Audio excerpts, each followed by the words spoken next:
আসসালামু আলাইকুম ও রাহমাতুল্লাহ। আমাদের সমাজে কিছু ডায়লগ আছে যে সমস্ত কথা বলে মানুষকে ক্ষতি করার চেষ্টা করে।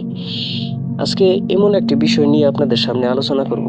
তা আপনারা আশা করি ধৈর্য সহকারে শুনবেন এবং আমার কথাগুলো মিলিয়ে দেখবেন যে আমার কথাগুলো ঠিক আছে কিনা। যেমন কথাগুলা অপ্রিয় সত্য কথা। যেমন আজকের কথাগুলো আমি আহ, বলতেছি, খুব মনোযোগ সহকারে শুনবেন। ভাবি, আপনি 2 বাচ্চার মা। আপনাকে দেখলে কেউ বিশ্বাসই করবে না। দেখে মনে হয় আপনি মাধ্যমিক পাশ করেছেন।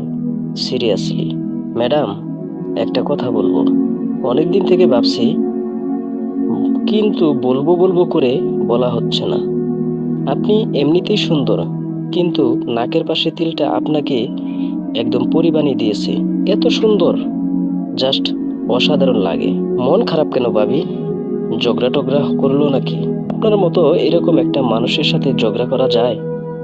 বিশ্বাসই হচ্ছে না। একটা কথা বলি আপু, কিছু মনে করবেন না তো? আপনার কণ্ঠটা এত সুন্দর, কেন প্রিয় গান বারবার শুনলেও যেন বিরক্তি লাগে না। আপনার কথাবার্তা স্টাইলও এরকম, টানা 24 ঘন্টা শুনলেও বোরিং লাগবে না। আপনি যা ইচ্ছা মনে করতে পারেন। আজ থেকে আপনাকে আর আন্টি ডাকবো না, বলে দিচ্ছি। দেখলে মনে হয় আবার বিয়ে দেওয়া যাবে। আর আপনাকে ডাকবো আন্টি, না আর না। একটা কথা বলবো, নীল শাড়িতে আপনাকে দারুণ মানিয়েছে। না না না না, তেল দিছি না, সত্যি বলছি। সত্যি অনেকটা কোয়েল মল্লিকের মতো লাগে আপনাকে। জন্মদিনে এবার কি কি করলেন? আপনার ভাই অফিসের কাজে ব্যস্ত। কি যে বলেন! আমি এরকম একটা বউ পেলে জন্মদিন উপলক্ষে 1 সপ্তাহে ছুটি নিতাম। হাসবেন না, সিরিয়াসলি। বিশেষ দ্রষ্টব্য। বিশ্বাস হলেও সত্য, কিছু কিছু মানুষ আছে, নিজের অফিসের কলিগ, পাশের বাসার ভাবি কিংবা বন্ধুর বউ, অপরিচিত আপু, ম্যাডামদের সাথে এভাবেই কথা বলে। আপাতত দৃষ্টিতে এগুলো জাস্ট প্রশংসা বাক্য।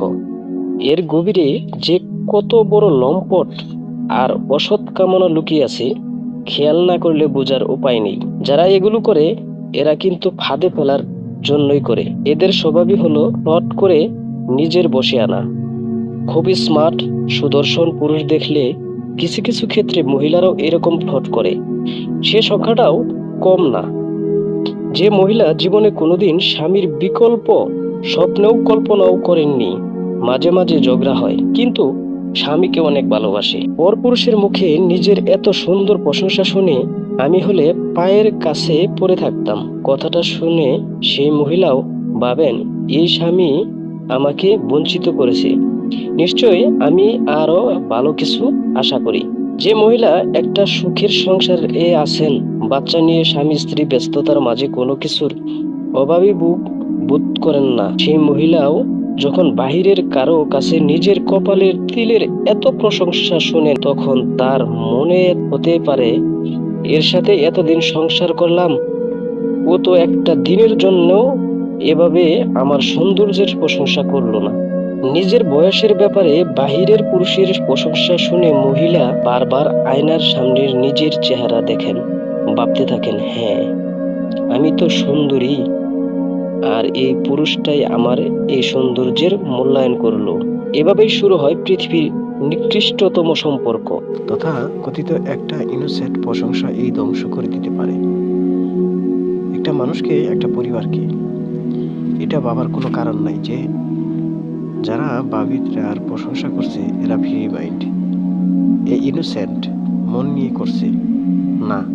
এরা অবশ্যই অবশ্যই অবশ্যই কোমলতম নিয়ে প্রশংসা করে। যদি জীবনে সুখী হতে চান, কারো হালকা প্রশংসায় ভুলে যাবেন না, বরং এদের এড়িয়ে চলুন। প্রশংসা শুনতে সবারই ভালো লাগে।